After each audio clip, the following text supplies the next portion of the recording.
Erwin or Armin, you decide. Epic Titan battle of history. So what's up guys, Foxen here. Putting the jokes aside, a very powerful Attack on Titan episode. Definitely an amazing follow-up to last week's Beast Titan Sushi Time.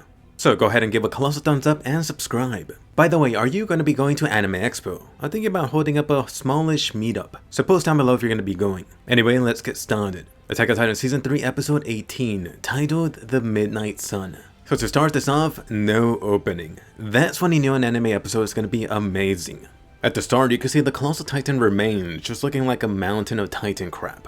Also, that crystallized wall from Eren going Titan crystal mode. So really quickly, let me actually address a popular complaint from the last episode, or confusion. Why did Eren even need to get his Titan hard? The answer was really just so Bert still saw his Titan figure remains down below. That way he wouldn't get distracted and just leaving him open for Eren to take the kill. Anyway, getting into the ultra crispy Armin, coming to a Titan KFC near you. Eren here looking awfully devastated. And do notice, his face was more detailed than ever. It looks like the Wit Studio makeup team might have been back for this episode. Over on the side, he had the steam machine known as Bert. At this point, no surprise to see this guy's wounds covered up in steam.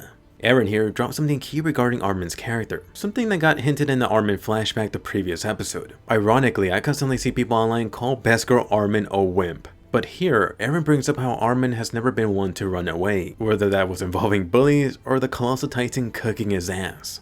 Also, just a quick thing about Armin here, Armin still had his pens. The shirt is gone. I guess the Survey Corps must be using some of that Hulk material. The world must not see this guy's Jaws Titan. Anyway, for the War Chief coming over on his Titan Uber. God damn, look at the lips on that Titan. Compared to the manga, it looks like the car Titan got a freaking lip job done. Also, still with the glowing red eyes, which is not really a complaint since it helps distract you from the puffy mouth. That being said, the following shot looks freaking menacing for this smaller Titan. Anyway, for the War Chief here, dropping some important stuff to Eren. Something about Eren not looking like his papa. Is this guy a stalker? Zeke claims to understand the former raging boy. And get this, that supposedly they both been victims of Grisha, even bringing up brainwashing.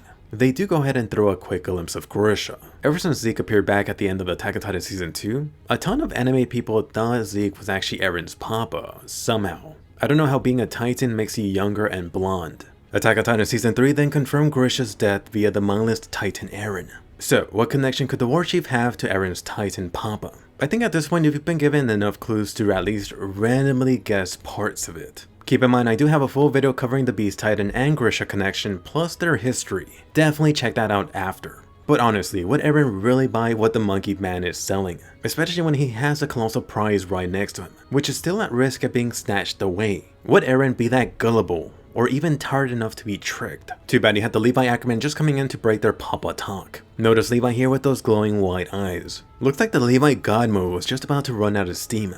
Unfortunately, the anime actually cut out a line here, and I was really looking forward to it too. So after Levi appeared, ironically, Zeke called Levi a monster. In the anime version, they strangely chose to keep this quiet. Ah, too bad. By the way, I really like how Levi took a page out of Levi's book when sliding down the wall. Those must be some very durable vibranium books. But back to Zeke, you got this guy using an escape rope, although not before that final cryptic line drop.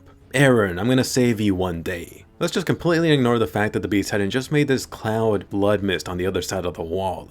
As for the goddamn Levi Ackerman, finally out of blades and gas. I actually have to hand it to Isayama for not abusing this gas restriction. So it looks like even the overpowered Levi has been conveniently grounded this time around. Looking at Eren's hometown from a bird's eye view, you could really see the whole devastation. Notice that dark spot where the Colossal Titan nuked the area, followed by his snail trail over to Almeria. Good thing there's no actual Titan radiation from this colossal nuke. Probably not. Anyway, switching it over to Hange's side of things. Oh, the Reiner booty prize, all hot and steamy. Hange even looted Reiner's Titan stash too. Could that be a flask with some Titan wine or whiskey? Right, supposedly a letter from Ymir who's been MIA since season 2. By the way, right here, do notice Hange's face. Looks like Hange wasn't able to fully respawn here. At the very least, she didn't get vaporized by the nuke. In comparison to that, just missing one eye is but a scratch. Then for Hange asking whether Mr. Reiner here would cooperate nicely. Oh, you got the 50 Shades of Hange coming out full force. At first glance, it seemed like the playful Hange was gonna try to get answers out of him. But looks like Hange was far too pissed off at this moment. And can you blame her? It really took Mr. Horse over here to point it out. Hey Hange, don't freaking waste the kill. Reiner could still be useful. Just gotta inject some Titan juices into someone. For the short flashback here, you have Commander Erwin explaining the details about this Titan shot. Even you, fresh recruits, could become an overpowered Titan one day. Totally fine if you get hurt. Just make sure you don't actually die. For Jean here, I do have to admit that this guy has actually been growing more and more on me since Attack on Titan Season 3, along with the current manga stuff ongoing. The minute Stanley brought up here how they wouldn't be able to defeat the Titans if they wouldn't learn more about the unknown stuff, really echoing Commander Erwin in this moment. As for Mikasa's gassy situation, really no surprise that practically everyone is almost out at this point. Searching it over to Levi's area, you got Mikasa looking horrified, just holding onto her hairdo. That must be a painful ass headache. So it turns out blonde boy Armin is still breathing somehow, and also technically not blonde anymore. And I know some of you are going to be wondering how the hell did Armin survive? And on top of that, being able to breathe on his own. Even Titan science can't explain this. And oh my god, Eren's chilling voice acting here. Eren's screams right here were already starting to get me into tears. The assistant director actually highly suggested to watch this episode with headphones to really appreciate this episode's voice acting. Funny how you had Eren doing that chokehold on the meat sack. And here's something really curious to notice, that even at this point, you got Armin dying in the background, everyone's all bloody. Even in this point, where a few seconds could make the world of a difference, Eren is still very much speaking in a formal manner to Captain Levi.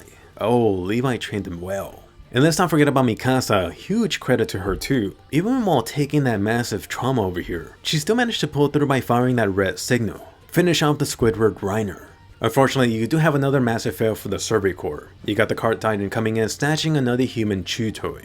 At least, Jean managed to save Hange, huge credit for him too, just doing that last second save while completely injured. Seems like this guy's always rescuing people. At the end of the day, just another screw up for the Survey Corps.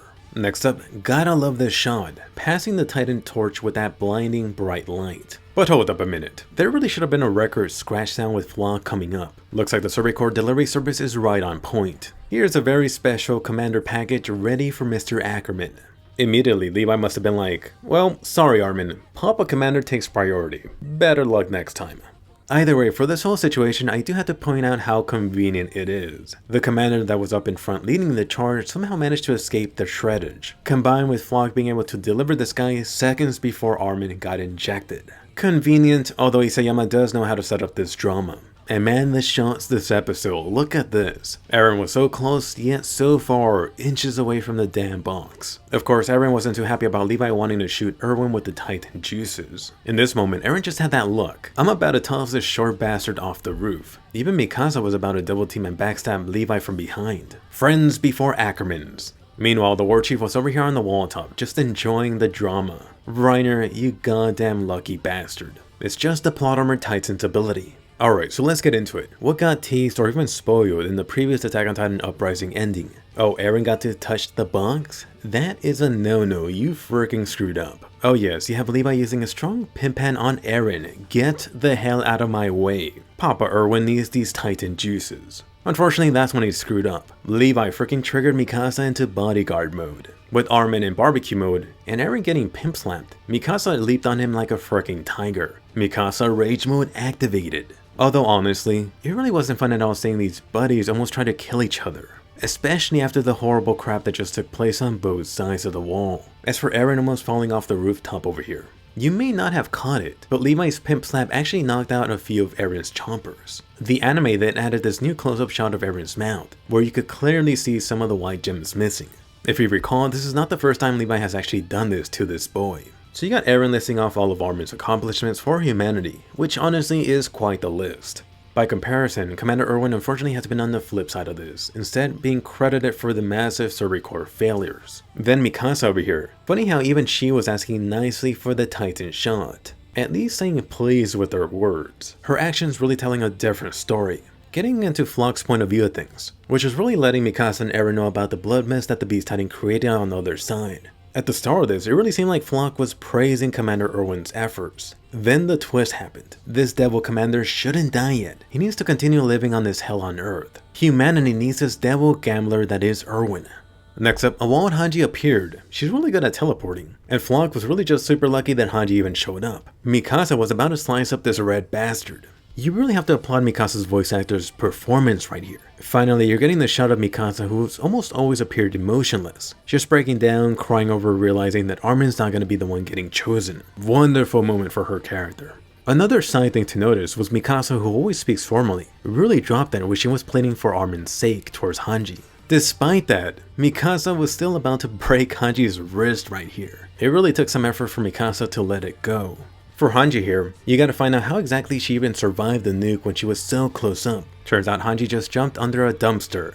Oh wait, wrong series. Conveniently, right next to them there happened to be this well. Unfortunately, Moblet sacrificed himself in a way and then ended up saving Hange. Then for Mikasa having that flashback of the trio, this is really important. Especially for a lot of you that claim Mikasa's only about her beloved Eren. Armin still gets like 10% of her love. Next up, Eren's turn. Levi must have been like, god damn it, first Mikasa and now the other guy too? Stop giving me random water trivia. Erwin's about to bleed out at this rate. And just notice this, that close-up at Reverend's face. Levi really just wrecked this guy. At first I thought this guy lost 2 or 3 chompers, but like half his jaw is completely gone. With everyone finally out of the damn way, he still had Levi carefully thinking about this in his head, all this time really looking dreadful over the whole situation.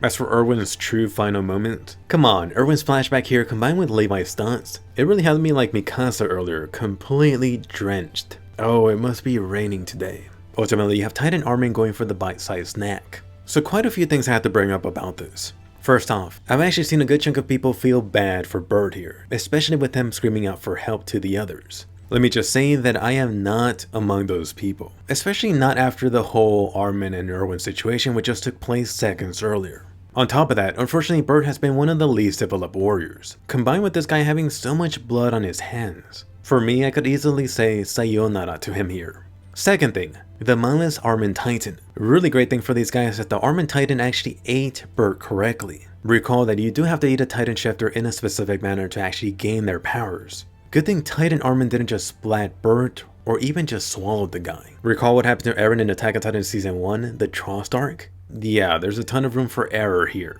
Third thing, which is something regarding Levi. Over the years, I've seen a ton of manga readers for some reason hating on Armin for killing birds and also killing Erwin. Whether you're anime only or a manga reader, let me clarify this. I do have to stress this, that this was not Armin's fault at all. Armin was basically dead at this point. It wasn't Armin but Levi who was totally at fault here. Ultimately, Levi Ackerman was the one that chose to inject Armin instead. The complete responsibility is on Levi for allowing Erwin to pass on and Bird to be eaten. Armin really had no say in the matter at all. But anyway, back to the commander. This really was Levi finally letting this guy rest in peace. Unfortunately, it is very Attack on Titan-like for a guy to be so close to achieving his goal, but to then die right before the finish line. It is sad to know that Erwin died without knowing the truth, which is coming up by the way, although perhaps he was better not knowing the reality. Anyway, welcome to your new Colossal Titan. Oh, those Armin abs are back. Armin definitely has some massive shoes to fill with Commander Erwin gone. So right here, let me toss it over to you, simply, Armin or Erwin? Who would you have picked and why? That is both for anime only people and manga readers. I might have to do a full video diving into this, especially with the current manga events. Does anyone want to see that? Post down below. Next up, bonus topic, in hindsight for the whole situation. Let me mention that yes, you could have created some mindless Titan problems, but in Titan theory, you should have been able to inject Armin and Erwin. In other words, really only using part of the Titan juices, maybe half. Again, in Titan theory, this should have given you 2 questionable sized mindless Titans. At the very least, you could have kept Titan Erwin in a dungeon somewhere until later. Next up, the manga changes going into the anime, the highlights. No surprise, censorship this episode. First off is Bird's body healing up, which is a little surprising since the wounds should have been closing up fairly quickly. In this episode, they're just covered in steam. Next up, Zeke's face. In the manga, Zeke's lip was still torn from Levi piercing his mouth and eye socket. For the anime, this is pretty much non-existent, only a slight red mark on the lip. Next up, something cut out. Before I switch back to Levi, Hange here was actually asking for a potential candidate. In the manga, they quickly panned to Sasha, but then you had Hange wondering if there was potentially a better candidate. They might have cut this out due to time constraints. Next up, Erwin's bloody body. To give the anime some credit, they actually made Erwin look a lot more bloody here compared to the manga shots. In some of the manga panels, it did look like Erwin was a little bit better off, at least blood-wise. Next up, a change for the anime. This was in the scene when Levi was about to inject one of these guys. In this shot where it was showing Armin's burnt body, you heard Kenny's voiceover saying that they were all slaves to something, including him. In this shot, him referring to Erwin. The him line got cut and got changed. You now have a new shot in line from Armin here. Armin saying that it's not. Plus the ocean line. Interesting change. So, how awesomely sad was this episode? Post down below, who would you have picked, Erwin or Armin? Definitely check out my Promare non-spoiler anime review and my in-depth look at Eren's Titan. Next in-depth Titan video is coming tomorrow, and I'll see you guys later.